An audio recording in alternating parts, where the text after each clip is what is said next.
Hi everybody, it's Mike. I'm one of the admins for the Facebook Moon Landing Hoax group, as you well know by now. This is my fourth live stream, and today I would like to talk about a topic, the moon rocks, Bollocks, and mugs, okay? And what do I mean when I say that, all right? As I indicated on yesterday's live stream, we were talking about a fact check article by the deathbed confession video of Eugene Akers. And when I was bringing that up, as we spread that confession video on Facebook, of course, Facebook tags to lead stories, leadstories.com, hoax alert, right?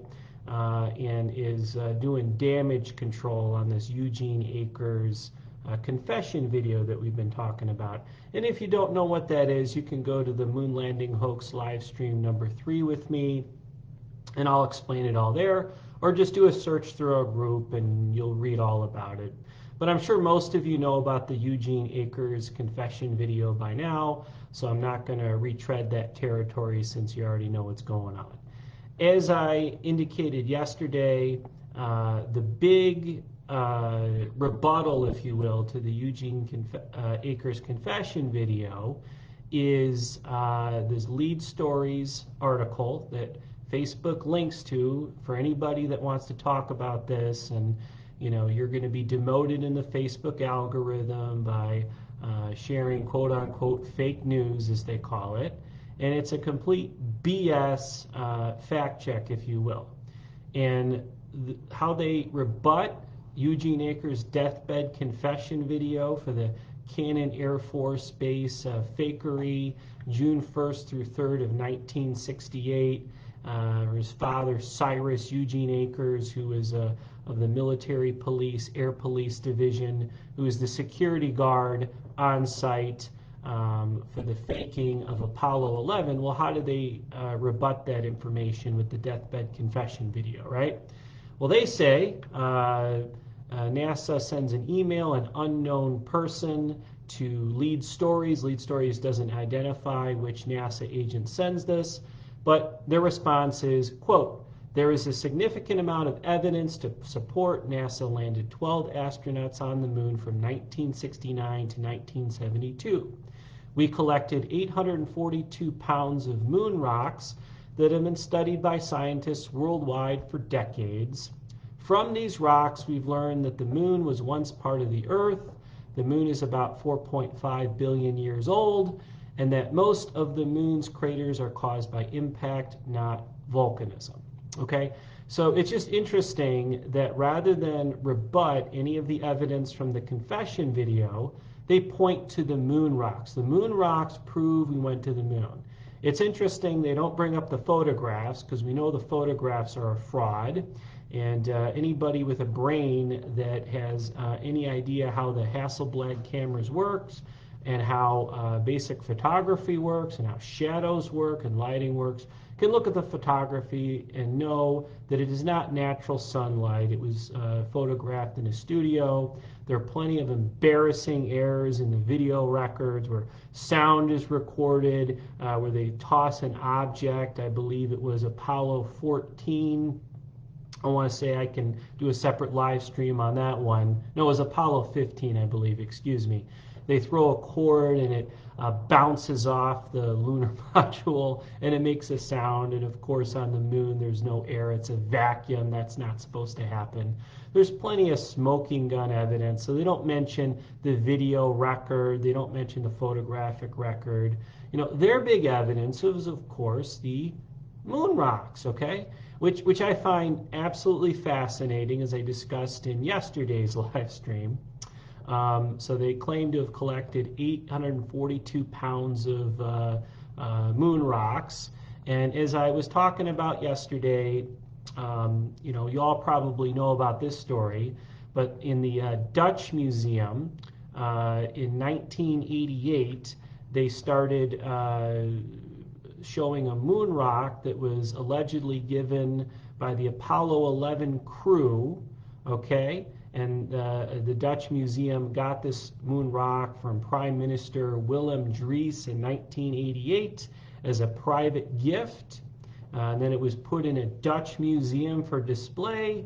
And then an article in 2009, and you can look this up, there are many articles on it, they tested the rock, and lo and behold, it's just a piece of petrified wood. And NASA's response to that is, oops, well, that didn't actually come from us. Well, if it didn't come from you, why? You must have known that this Dutch National Museum was purporting to have a rock from your astronauts in their museum. Why didn't you call out that it wasn't genuine earlier, right? Why do you suddenly tell us that when they test it and find out it's petrified wood, all of a sudden, oh, no, we didn't actually give it to you. Okay, and then another moon rock, of course, and you can go to NASA's website, specifically go to solarsystem.nasa.gov, and you check the news section, Earth's oldest rock found on the moon. So on a nasa.gov website, they've even published an article saying, wow, how exciting is it that the big rock we found from Apollo 14, we tested it multiple times, lo and behold, that rock comes from the Earth, okay? So rather than admit that, well, maybe these rocks aren't all, maybe some of them are from the moon, but a lot of them are from Earth, and, why would there be Earth rocks mixed in? I mean, one was petrified wood, okay, maybe that was a clerical error, some type of oversight, right? And then this big one, honking one from Apollo 14, well, that's an Earth rock, right? So rather than admit that, they didn't go to the moon, which is the truth as we know, they say, well, this rock must have bounced off of Earth and landed on the moon about 4 billion years ago. So they say, if you read on the article on the solar system exploration section, solarsystem.nasa.gov, you read the article, wow, this is so interesting that we found an Earth rock on the moon. Well, what are the odds that a rock is going to bounce off of Earth, land on the moon, and they're going to randomly pick it up, right? So anyway, I found this whole notion of the moon rocks and NASA's focus when cornered with this confession video. Well, what's the best response we can come up with? And it is, of course, to mention the moon rocks, okay? So, I could be sharing screens with you today. I decided to kind of go face-to-face with you in my office here. As many of you know, I'm a practicing attorney, and I do kind of this moon landing denying as a little hobby for fun, because I enjoy it. But one of the things I figured I'd talk to you about from my office today, because my specialty is law, is to talk about an appellate court case that dealt with the moon rocks, okay? Now, this is absolutely fascinating to me, okay? This was a case decided in 2017 in the Ninth Circuit United States Court of Appeals, okay? So what's this case all about? So I'm not going to bore you with legalese and all that stuff. I'll talk a little bit about the law, but I really just want to talk about the facts of this case, how disgusting it is, and what happened, okay? Now, a lot of you may know it's illegal to own a moon rock, right? So NASA controls who looks at these moon rocks and who can study them, right? And even the scientists that study them, they'll find out it's an Earth rock, and then they can kind of control the narrative and be one step ahead of the game and publish articles. Oh, great, isn't this interesting? It's an Earth rock, right? They don't want private people to have these moon rocks, obviously, and to test them and find out they're not moon rocks, they're really Earth rocks, right? So what happened in this court case? I'll tell you this story. I thought this is a beautiful backdrop in my office we can use to kind of discuss this, because it is the law, and you guys might find this story interesting. It should anger you, okay? But at the end, when we're done, the lady did get justice. So that's a good thing, right? So although you should be angry listening to the story, just understand at the end she did win, okay? So what happened to this poor elderly lady in this court case where she had to sue the United States government? Okay, so Joanne Davis is her name. She and her husband worked for NASA, okay, way back in the day in the 1960s, 70s, 80s. It doesn't specify when in the court record. But her deceased husband had received a gift from Neil Armstrong himself, one paperweight with a rice grain sized moon rock and another with a piece of the Apollo heat shield. So in retirement, she's widowed, her husband passes away, 74 years old, 4 foot 11 inches. She incurs expenses raising her grandchildren due to the death of her daughter and wanted to sell these paperweights. Now remember, one of them has a rice grain sized moon rock and the other has an alleged piece of an Apollo heat shield. So she contacts NASA by email to see how she can sell these, okay? So her email was forwarded to the NASA Office of Inspector General at the Kennedy Space Center in Florida. They decided to, now, after this, believe it or not, when the NASA Office of Inspector General, okay, gets this email saying, hey, I got this moon rock, I want to sell it, I want to do this legally. Neil Armstrong gave it to my deceased husband. You know, I've got all these expenses because my daughter died and I need to take care of grandchildren, okay? I need some money. I want to do this legally. This was a gift from Neil Armstrong. What can you do to help me sell this, okay? So what is NASA response? The quote-unquote Office of Inspector General, which is what the court record says, which is the NASA subdivision that responded to this. Well, believe it or not, they decided to conduct a criminal sting operation. And you know what those are, right? You pretend to be somebody you're not in order to, well, legally we would call it as a defense entrapment. They would say it's really not entrapment. We're making them do what they wanted to do illegally all along. Well, we're not making them do it. They'll say we're just catching them doing something wrong. And the sting operation, usually they would do it like on child molesters, right? So the FBI would pretend to be like an 11-year-old girl, talk to some guy, they get a sting operation, go in where the guy thinks he's talking to an 11-year-old girl, right? But really it's a 40-year-old FBI agent and a bunch of them, and they put him in handcuffs and say, sir, we're arresting you for committing a crime. You're attempting to have some type of sexual relationship with a minor, right? Which is, of course, illegal. And it would be just to arrest somebody like that, right? So it's like God, think that, they caught him in time with a fake 11-year-old with the FBI, and it wasn't a real 11-year-old. So the argument, legally speaking, is you do the sting operations, you get these bad apples, and attempting a crime is a crime, even if you didn't do the crime. They call it attempted, and you could arrest somebody and charge them for that, right?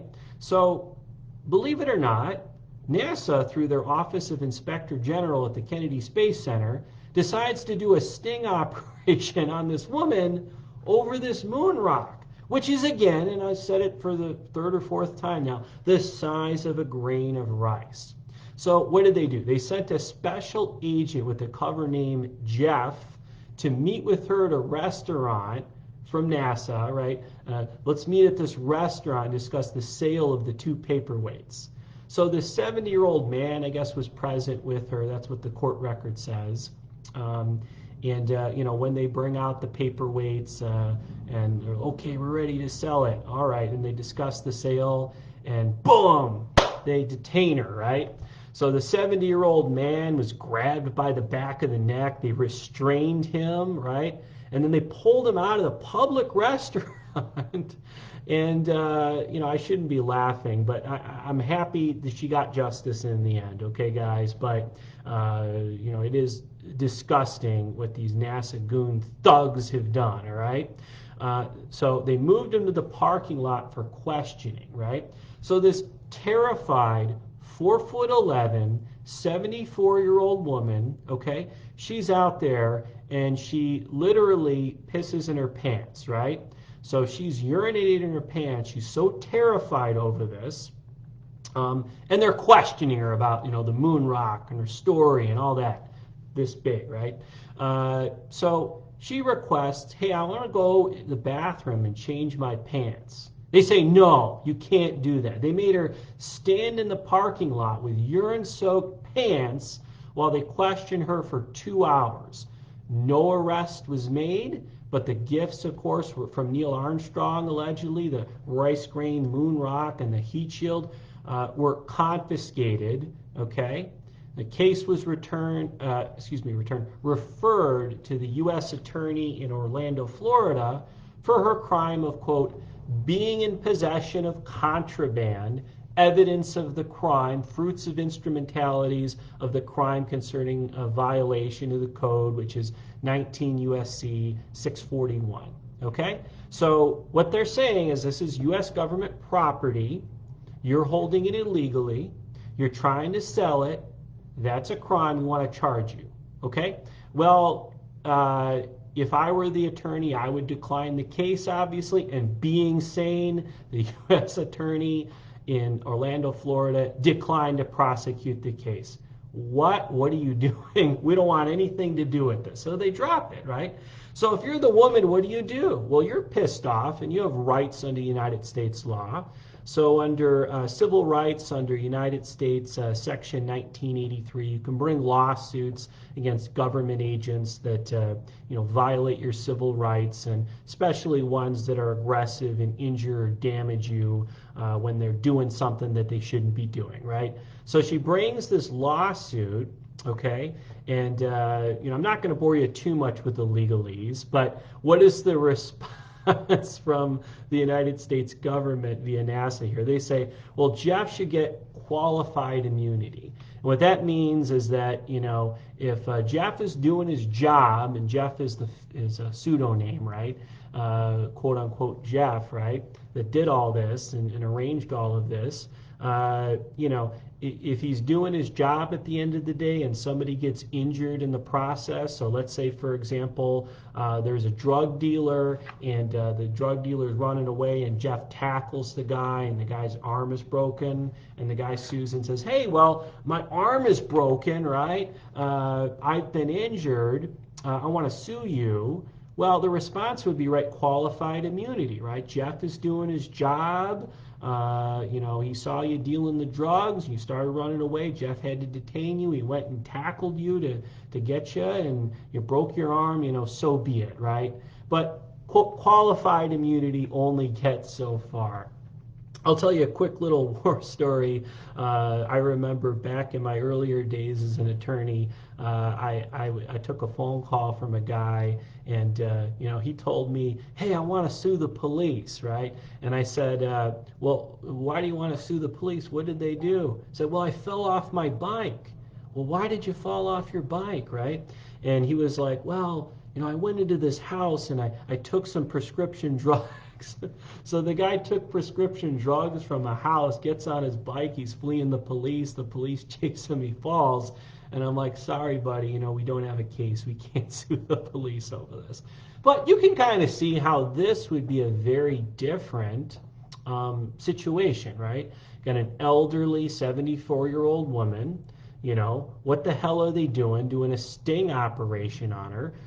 If she asked for the rock back, if NASA asked for the rock back, she would have given it back, but they couldn't take that risk, right? That's why they did the sting operation. It shows how desperate they were to get that rice-grained moon rock back, rice-grain sized, moon rock back. They wanted it back so badly they couldn't risk saying, hey, you have that illegally, you need to turn that over right away, because maybe she would hide it, maybe she would sell it on the black market, maybe, who knows, right? So they were so terrified that she wouldn't give the moon rock, they decided to say, okay, we're going to pretend to be the people that are going to buy it from her, and that's how we're going to get it back, right? And then we're going to arrest her because she shouldn't have had that moon rock to begin with, right? And we're going to teach her a lesson, and we're going to teach the whole effing country a lesson. Any of you guys have moon rocks, you better turn them over or we're going to rough you up, right? So anyway, obviously, they didn't need to do a sting operation, and be this aggressive in a restaurant, right?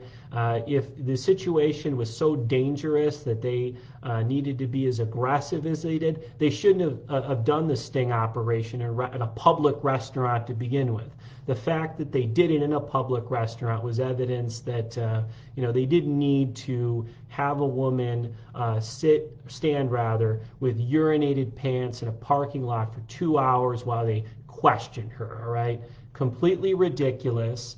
And of course, this gets appealed, and it gets to the Ninth Circuit Appellate Division in the United States, and the appellate court found that the alleged conduct in the complaint was so outrageous that it qualified as an exception to qualified immunity, and the case proceeded, and she was allowed to bring her case to trial. Okay, and I haven't looked up actually what the verdict was at the trial at the end of the day, but I can't imagine, if this is going to a jury in a civil case, if you're sitting on the jury, wouldn't you award that lady some money for what she went through? I mean, completely ridiculous. The other thing I wasn't able to find out from the record, you might be asking, is what wound up happening to the moon rocks? And I think the answer is inferred in the record. It's NASA's property. They have it. And anyway, so when you hear stories about how a moon rock and owning it is illegal, well, this is where it comes from. And the title of my live stream today was Moon Rocks, Bollocks, and Mugs. And it's complete Bollocks, of course, these moon rocks, and the stories they invent. Of course, with Apollo 14, the rock bouncing off Earth, landed on the moon 40 million years ago. Maybe an asteroid slammed into the Earth and caused rocks and debris to fall on the moon. And of course, that's plausible, of course. But what are the odds that the Apollo 14 astronaut, walking around in their slow motion, suspended by wires, as we would call it, because it was obviously faked in a studio, happens to pick up that one Earth rock? The rest are all moon rocks, and you can test them and see those are moon rocks. But this one we tested was an Earth rock. It just so happened that right on the surface, the Apollo 14 astronauts picked up that Earth rock, right? And then we get the petrified wood story in the Dutch Museum we told you about, right? And the other thing I find interesting about this too is, we are not quote unquote flat earthers in this group. We believe in space travel with robotic probes, right? The reason we believe all here that you cannot go to the moon is a number of reasons, but the biggest one probably is the deadly radiation in space, the galactic cosmic rays, as we call them, from exploding stars throughout the universe. And then the other reason would be the solar flares from our own sun. So that builds up intense radiation in the solar system, constantly bombarding us with these large particles of deadly radiation. We have a iron core at the center of Earth, projects a magnetic field that protects us from the radiation. Once we get outside of that protective magnetic field projected from the iron core, once we get beyond that, then the deadly radiation of space would tear apart human flesh. It'll go right through any metal that they'll put up, right? And some studies have said you need about 6 foot of lead shielding or 6 feet of water as a cushion to stop all those particles, okay?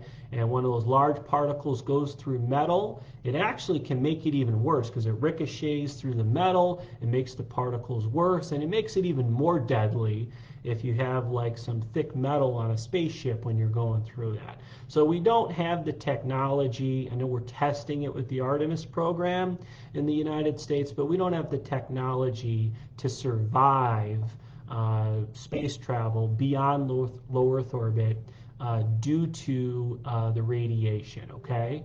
So, of course, we are not flat earthers here. We just question the origins of the moon rocks, right? So, of course, you can send a robotic probe to land on the moon, scoop rocks, and maybe send them back that way, right?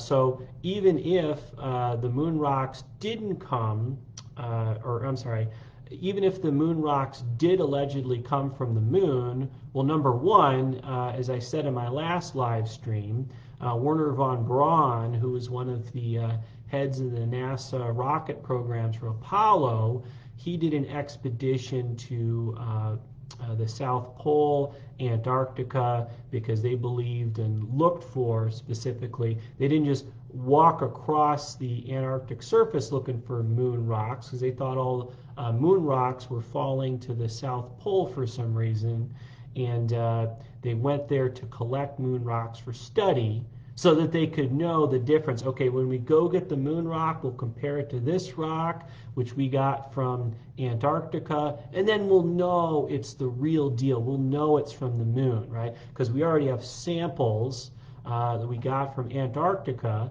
that we can reference from, right? So how do you know the moon rocks weren't brought by a robotic probe and brought back to the Earth? How do you know they didn't come from Antarctica, right? And of course, even with those two possibilities, sending robotic probes and bringing rocks back. I know the Russians were alleged to have done that, sent a probe, dug soil sample, brought some rocks back.